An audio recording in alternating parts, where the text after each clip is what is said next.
Les Restos du Cœur qui assument ne pas accepter des bénévoles voilés. Ok, c'est l'information du jour. Une femme voilée là, qui a témoigné sur Twitter et qui raconte son histoire au Restos du Cœur. Peut-on vraiment parler d'humanitaire quand on exclut des bénévoles voilés ? Aujourd'hui, cette question de discrimination au sein des Restos du Cœur fait débat et soulève de vives réactions. Pourquoi une organisation centrée sur l'entraide impose-t-elle de telles restrictions ? Nous plongeons dans cette polémique qui interroge sur les valeurs d'humanité. Et franchement, je suis ultra choquée. Depuis qu'elle s'est réveillée à 7h du matin pour venir prêter main forte au Restos du Cœur, donc voilà, venir leur apporter leur aide. Et en fait, concrètement, elle a été super mal reçue et on lui a demandé concrètement d'enlever son voile. Elle a préféré partir plutôt que voilà, devoir enlever son voile, qui est un geste extrêmement humiliant. Et en fait, on apprend que c'est une pratique qui est extrêmement courante au Restos du Cœur. C'est-à-dire que, en fait, ça fait partie de leur règlement. Ils refusent que parmi les bénévoles, il y ait des femmes voilées. Moi, ce que j'aimerais savoir, c'est comment une organisation qui se veut humanitaire, voilà, qui est basée sur l'entraide, et donc sur l'humanité aussi, peut faire ce genre de choses en fait, peut faire ce genre de discrimination. Et moi la question que je me pose, c'est que si on se permet de se comporter aussi mal ouvertement comme ça avec les bénévoles, comment ça se passe avec les personnes qu'on est censé aider? Enfin bon, dites-moi dans les commentaires ce que vous en pensez. Est-ce que vous saviez que ça se passait comme ça? Est-ce que ça vous paraît normal? Mais moi personnellement, je suis choquée. Les 5 métiers les moins bien payés en France en 2026. En 5e, ce sont les agents d'entretien. Dans les métiers de nettoyage et d'entretien d'espace, les salaires moyens tournent autour de 1 900 € net par mois. Ce sont des emplois indispensables au quotidien, mais souvent mal valorisés financièrement. En 4e position, ce sont les portiers ou agents d'accueil. Les postes comme portier, agent d'accueil ou manutentionnaire affichent des salaires autour de 1 800 € net par mois. C'est typique des emplois peu qualifiés dans la logistique, les services ou l'hôtellerie. Alors que le salaire moyen en France est de 2 700 € par mois, on est bien en dessous. On passe au numéro 3 avec les couturiers et tailleurs. Dans l'industrie textile ou artisanale, couturiers et tailleurs gagnent environ 1 780 € net par mois en moyenne. Même s'il faut un savoir-faire précis, le salaire reste bas dans de nombreux ateliers ou de petites boutiques. Maintenant, en 2, ce sont les assistants sociaux. Dans le secteur médico-social, les premiers niveaux comme conseiller social ou assistant social tournent autour de 1 750 € net par mois. Ce sont des métiers essentiels, mais la rémunération reste faible comparée à la charge émotionnelle du travail. Et enfin, le métier le plus mal payé en France, ce sont les assistants ou assistantes maternelles. Ces postes dans l'éducation comme assistant d'école ou aide en crèche sont souvent les moins rémunérés, autour de 1 560 € net par mois en moyenne. C'est presque la moitié du salaire moyen français de 2 700 € et très proche du SMIC. Relayez cette vidéo s'il vous plaît. Je vais dénoncer 2 femmes qui arnaquent et qui volent, et surtout que ça peut arriver à tout le monde, donc partagez s'il vous plaît. C'est gratuit, ça coûte rien. Merci. Donc je vais vous mettre leur photo juste ici. Donc on a ici présente Ambre, elle se fait appeler Ambre, mais en réalité son prénom c'est Naïd Sassa, donc je vais tout vous écrire. Et ici on a Manouchka Brézier, elle se fait appeler Nanou, et c'est une mère de famille. En plus de ça, la honte, la honte, la honte, la honte. Donc les deux, elles font des arnaques au logement. Donc elles vont louer des Airbnb, et durant leur séjour dans le Airbnb, elles vont faire des annonces immobilières en se faisant passer pour les propriétaires du Airbnb en question. Vous voyez. Ensuite, elles vont faire des visites, donc elles vont faire visiter plusieurs personnes et promettre le logement à plusieurs personnes aussi. Le logement qui ne leur appartient pas, vu que c'est un Airbnb. Elles vont faire des copies des clés, vu que c'est un Airbnb, elles ont les clés, donc elles font une copie. Elles vous font croire que le logement est désormais à vous. Elles vous font signer un faux bail, etc., etc., etc. Et bien sûr, vous payez, Quand on rentre dans un logement, c'est pas gratuit, donc vous payez un loyer d'avance, vous payez la caution, etc., etc. Une fois qu'elles ont encaissé votre pognon, vous les voyez plus, vous n'entendez plus parler d'elles. Elles se barrent et vous vous retrouvez dans un logement, soit avec d'autres personnes qui voulaient le logement, ou soit avec le propriétaire, le vrai propriétaire du Airbnb, qui vous dit que non, en fait, c'est un Airbnb. Vous voyez ce que je veux dire ou pas? Du coup, à cause de ça, il y a des personnes qui se sont déjà retrouvées à la rue. Vous avez bien entendu, des personnes à la rue, parce qu'elles pensaient avoir trouvé un logement, mais finalement, non. Et en supplément, on leur a volé tout leur fric. Vous allez me dire, oui, mais que les gens portent plainte, etc., etc. Ils ont déjà porté plainte. Il y a des choses qui sont en cours. Sauf que la justice, je suis désolée, mais là, pour le coup, je comprends pas. Parce que dites-vous que le jour même où elle s'est fait arrêter par les flics, parce qu'elle s'est déjà fait arrêter, mais elle s'est fait aussitôt relâcher, elle a continué les jours d'après. Et elle continue encore jusqu'à aujourd'hui. Pour vous dire jusqu'à où ça va, elle se fait même passer pour une femme enceinte. S'il vous plaît, faux ventre et tout. De toute façon, je vous mets toutes les preuves là. Ça, c'est pour vous. Voilà le ventre de la femme enceinte. Ça, c'est ce que tu me dis que ta copine est enceinte. Quand ma fille a vu ça, elle a halluciné. Ma psy m'a dit, voilà, je t'ai bien dit, maman. Je t'ai bien dit que elle aussi, elle est sa complice. Elle et sa copine sont complices. Et toi, tu voulais leur donner les bénéfices du doute. Voilà vos affaires. Elle se fait même passer pour une femme enceinte. pour essayer d'attiser votre pitié, votre sympathie, etc., pour que vous n'ayez aucun soupçon en vous disant, bah, c'est une femme enceinte, etc., etc. C'est une dinguerie. Elle dit même aux gens qu'elle a une sœur jumelle. Elle n'a pas de sœur jumelle. Elle invente des choses. Elle a même une copine qui est complice. De toute façon, je vous mets la tête, le nom, etc. Je vous mets toutes les informations là en même temps que je parle. Mais faites attention à eux. Faites attention à elles. Donc pour moi, c'est important de relayer toutes ces informations-là parce qu'on peut tous se faire avoir par ça. Vous voyez, on peut tous se faire avoir. Autant vous que moi. Là, dans la France de Macron, là, vu comment tout coûte cher, même respirer, ça coûte cher, on peut plus accepter de se faire arnaquer comme ça, en fait. On peut plus accepter. Donc, les arnaqueurs, on les affiche. Vous avez leur tête. De toute façon, je vais les mettre durant toute la vidéo. Comme ça, vous avez bien un visuel. Et faites attention. Faites attention, ne tombez pas dans leurs pièges ni dans leurs panneaux. Du coup, voilà. Moi, je voulais juste faire de la prévention. J'espère que vous allez jouer le jeu et que vous allez relayer l'information parce que, bah, on peut tous se faire avoir par ce genre de pourriture, hein, clairement. Du coup, voilà. Salam alaikum. Faites attention à vous. Surtout quand il s'agit de votre argent ou du logement ou quoi, parce qu'il y a des personnes qui se sont retrouvées à la rue à cause de ça, dites-vous. D'accord? Donc faites attention à vous. Allez, bisous. Bye. Oui, les copains chômeurs, on est scrutés. Si vous touchez des ARE, France Travail, à regarder le temps que tu passes sur leur plateforme, le temps que tu accordes à ta recherche dans l'emploi au travers des outils qu'ils mettent en place. Donc, quand ils insistent sur « mais il faut vraiment que tu remplisses bien ton profil et tout, il faut vraiment que tu passes du temps sur le truc », en fait, les conseillers ne vont pas te le dire clairement. C'est des directives qu'ils ont pour que tu prouves que tu recherches un travail. Bon, est-ce qu'ils font? Ils regardent tout simplement les mouvements qu'il y a sur les outils France Travail. Donc c'est pour ça que je t'invite à aller sur Métier-Scope, à aller sur Emploi Store, sur évidemment ton espace personnel, à voir si tu t'inscris sur des ateliers en autonomie. Si tu veux, j'ai fait déjà quelques vidéos sur le sujet. Je pourrais en faire plus si ça t'intéresse. Le sujet principal là, c'est pourquoi est-ce qu'ils font ça? Tout simplement, on ne cotise plus pour le chômage, hein.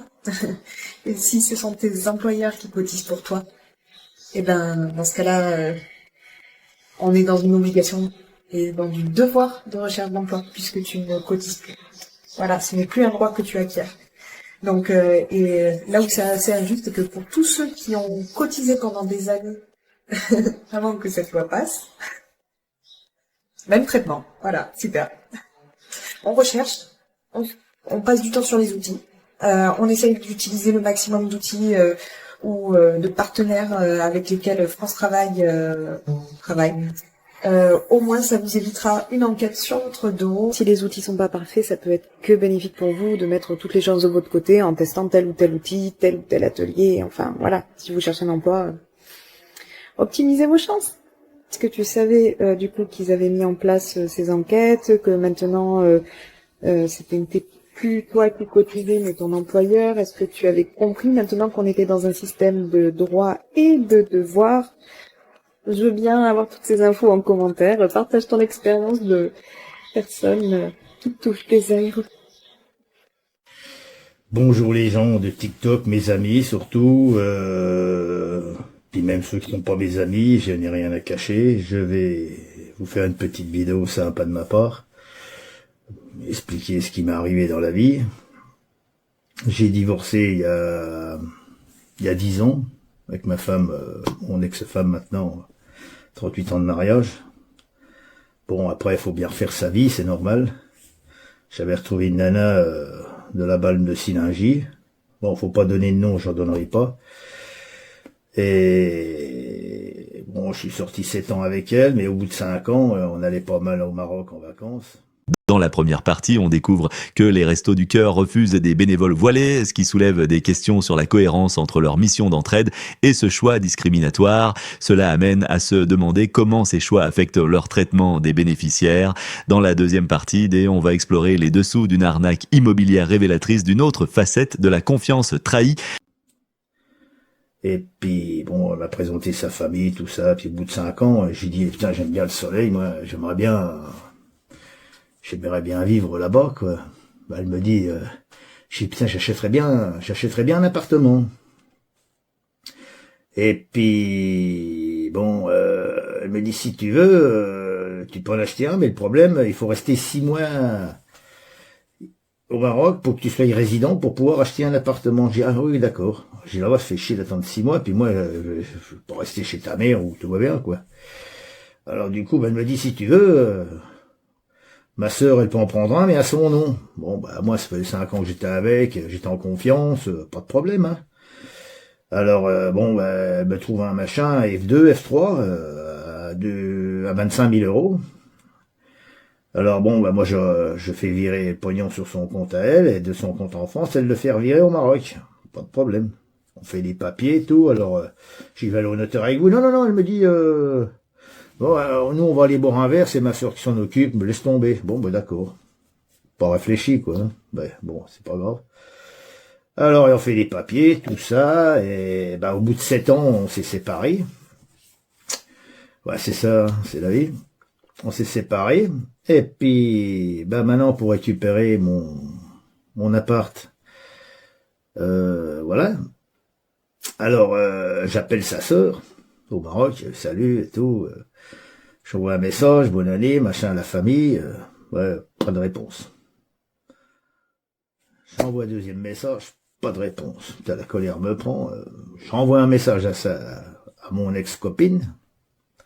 Pas de message, pas de réponse. 2, pas de message. Putain, ça commence à m'énerver, c'est normal.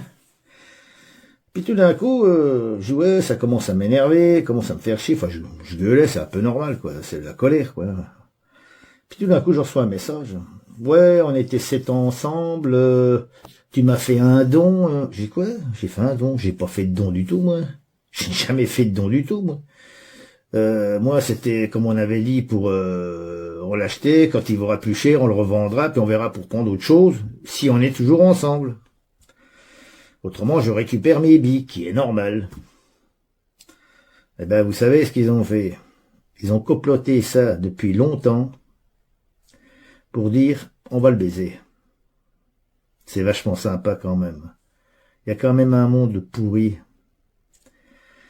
Et comme j'ai pas le droit de mettre sa photo sur TikTok, que je respecte les lois, c'est normal, je ne donnerai pas de nom non plus, mais bon, c'est quand même des gens de la Balme, de Silingy, ça travaille à Auchan, la vie est belle, tant mieux pour eux, et Pani. Tous ses copines reconnaîtront, ils me reconnaîtront, parce que s'ils me voient sur TikTok, c'est sûr et certain, ce sera mon dernier mot, Jean-Pierre, comme on dit. Alors, voilà, quoi, hein, mais bon. Vous voyez les gens, comment qui sont sympas, quoi. Je me mets 35 000 euros où je pense, quoi. Voilà, alors, je vous préviens, les gars, faites toujours les papiers correctement. Parce que ça, c'est quand même dégueulasse, quoi. Moi qui pensais revendre ça pour avoir un peu d'argent, pas pour moi, pour mes enfants, qui est normal, mais bon. Et puis, une fois que c'est fait comme ça, alors, s'il y avait un avocat bien sympa qui puisse me renseigner, je vais pas dire Cyril Hanouna, quoique ça me dérangerait pas de passer à la télé pour raconter ma vie. Parce que moi, j'ai rien à cacher, j'ai pas honte de m'avoir fait avoir. C'est dégueulasse, quoi. Alors j'ai compris que, voilà, quoi, 35 000 foutus en l'air. L'amour, ça coûte cher, rend aveugle, comme on dit. La confiance, on croit qu'on a confiance, et puis, voilà, quoi. Mais bon, je ne veux pas le renversement des gens, je sais qu'il y aura des critiques, il y aura des messages. C'est bien fait, courage, courage. Je vais pas me mettre une balle. Je suis un mec simple. Hein. Je suis pas dans la misère quand même, mais bon, c'est pas normal, quoi. C'est pas normal qu'il y ait des gens comme ça partout dans le monde qui carnaquent les gens, des pauvres gens qui ont travaillé toute leur vie. C'est comme ça, quoi. Mais bon, une petite casquette rouge comme ça, TikTok. Ouais.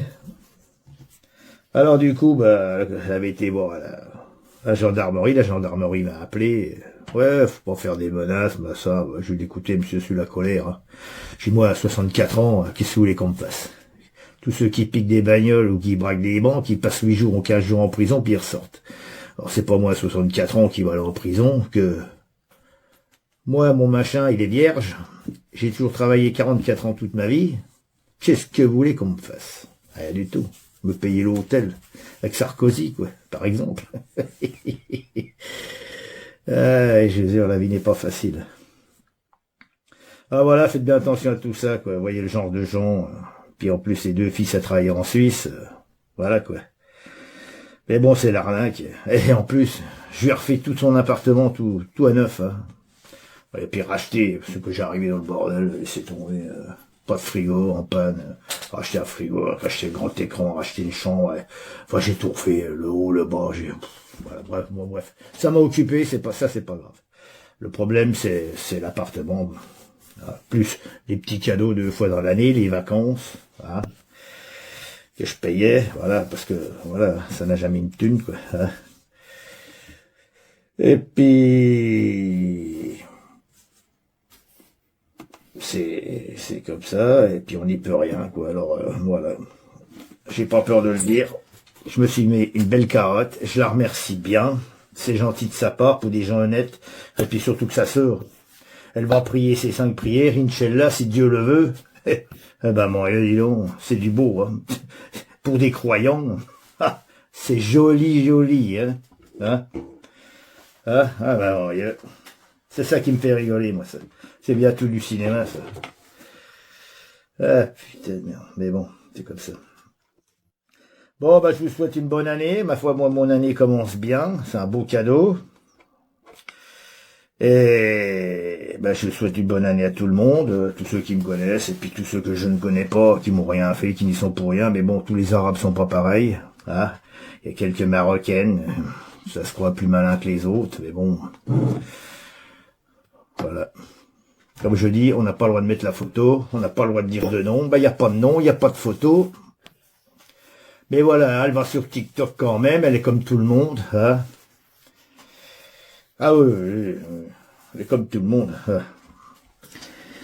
Alors là, ça ne lui a pas plu parce que j'ai dit je vais divulguer ça sur TikTok. Mais je vais le faire quand même, mais je ne vais pas mettre de photo ni de nom. Voilà.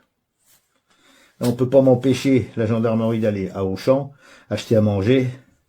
Je suis pas un assassin. On peut pas m'empêcher de passer aux caisses. On peut pas m'empêcher de discuter avec les gens. Il y a des lois. Alors, faut pas que ce soit toujours pour les mêmes, hein, parce que quand on se fait voler 2400 balles, qu'on a les preuves, qu'on a les témoins, qu'on a tout ce qu'il faut, et puis qu'on me rappelle, puis qu'on me dit, ah ben non, il n'y a pas assez de preuves, et puis là, et non mais avant, on m'en pique 35 000 balles, et puis là, je me fais baiser, mais le monde tourne à l'envers, ou quoi, mais c'est fou de voir ça. Ah, bref, c'est pas grave. Bon, je vous souhaite une bonne année à tout le monde, et puis au plaisir. Ciao, et je vais pas me gêner de mettre ça sur TikTok. Ciao tout le monde. Les Restos du Cœur ont fait polémique en refusant des bénévoles voilés, soulevant des questions sur l'inclusion dans une organisation humanitaire. Ce débat met en lumière une tension entre respect des convictions personnelles et règlements internes. Alors, dans une société prônant diversité et tolérance, comment réconcilier ces valeurs avec les pratiques des associations ?